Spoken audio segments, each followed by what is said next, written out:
Funny facts about popcorn. Part 1. In the 16th century, popcorn was used as a decoration for clothing and headdresses. Can you imagine walking around with popcorn on your head? Popcorn was discovered over 5,000 years ago in Mexico. That's older than the pyramids. The world's largest popcorn ball was made in Indiana and weighed over 6,000 pounds. That's a lot of kernels. Popcorn is the official state snack of Illinois. They take their popcorn seriously.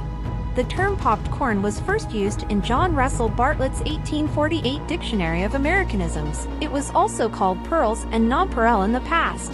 Popcorn kernels can pop up to 3 feet in the air. That's like the height of a toddler. Follow us for more facts.